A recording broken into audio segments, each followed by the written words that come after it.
জেনে নেব মার্চ মাসের ব্যক্তিরা, অর্থাৎ মার্চ মাসে কোনো ব্যক্তি যদি জন্ম নেয় তার কি গুণ কি হয় এবং তার কি ব্যক্তিত্ব হতে পারে। হ্যালো বন্ধুরা, আপনারা দেখছেন অঙ্ক কথা বলে। আমি শুভাশিস প্রসাদ, নিউমোলজিস্ট এবং বাস্তু এক্সপার্ট। আসুন জেনে নিই, যেমনটা আপনাদের সঙ্গে আমি শেয়ার করছি 12খানা মাসের ব্যক্তিত্ব, অর্থাৎ এই ধরনের এই মাসের মধ্যে যে ব্যক্তিরা জন্মগ্রহণ করে তাহলে পরে তাদের মধ্যে কি গুণ থাকতে পারে। মার্চ মাস দেখে নিন, জুপিটার অর্থাৎ বৃহস্পতি 3 নম্বরে আসে। আমাদের ভাষায় সংজ্ঞা দেওয়া হয়েছিল মন্ত্রী। আবার থেকে চলে যাবেন আমাদের ক্যারেক্টারিস্টিক্স অফ নাম্বারস, অর্থাৎ কোন মাস অথবা কোন প্ল্যানেট অথবা কোন নাম্বার, তার সঙ্গে গ্রহর কি যোগ এবং তার নাম কি, তার গুণ কি, সবকিছু সেখানে বলা রয়েছে। এই ধরনের ব্যক্তিরা কিরকম হতে পারে স্যার?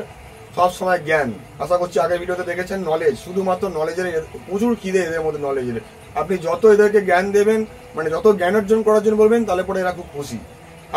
আমরা বিশ্বাস করি আপনি যদি এই ধরনের ব্যক্তিকে একদিকে যদি টাকা দিয়ে দেন এবং একদিকে যদি আপনি বই দিয়ে দেন যেখান থেকে তারা জ্ঞান অর্জন করতে পারবে, তারা টাকা ছেড়ে দিয়ে বইটাকে আগে তুলে নেবে। এটা 90% আপনি দেখতে পাবেন। একটু দেখবেন টিচার, ওকাল, টিচার, হিলিং এইসবের দিকে একটু খুব টান থাকে, সারাক্ষণ পড়াশোনা নিয়ে খুব ব্যস্ত। এছাড়া ইমাজিনেশন এবং ক্রিয়েটিভিটি, প্রচুর দুর্দান্ত একটা ইমাজিনেশন এবং ক্রিয়েটিভিটি হতে পারে। খুব সুন্দর মনে রাখার ক্ষমতা এবং খুব সুন্দর সাজানোর কাজ। যেরকম আপনি কোনো প্রোগ্রাম অ্যাটেন্ড করছেন, সেটা আপনি হয়তো প্ল্যান করছেন, আপনি এই ধরনের ব্যক্তিকে বলুন, আপনাকে এত সুন্দরভাবে সেটাকে সাজিয়ে দেবে।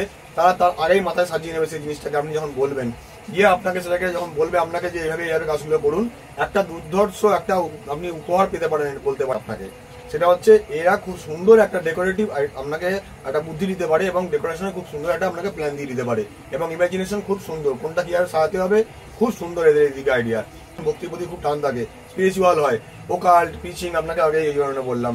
অথবা ঠাকুর পুজো নিয়ে থাকবে দেখবেন একটুখানি কোথায়, মাঝে মাঝে আবার এটা হতে পারে দেখবেন একটু সাধু বাবা পণ্ডিতের সঙ্গে মাঝে মাঝে সময় কাটাতেও ভালোবাসে, কারণ জ্ঞান ভাবে হয়তো আমি হয়তো কিছু জ্ঞান অর্জন করতে পারবো। তো এইদিকে এদের একটুখানি টান থাকতে পারে।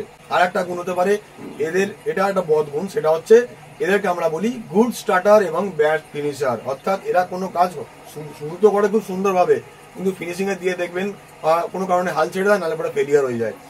এটা দেখবেন আপনি বেশিরভাগ ক্ষেত্রে এই ধরনের ব্যক্তির ক্ষেত্রে দেখতে পারবেন। আরো জানতে হলে আমাদের ক্যারেক্টারিস্টিক্স অফ নাম্বারে চলে যাবেন, সেখানে ভিডিওতে আরো ভালোভাবে পরিষ্কারভাবে কিন্তু বলা রয়েছে।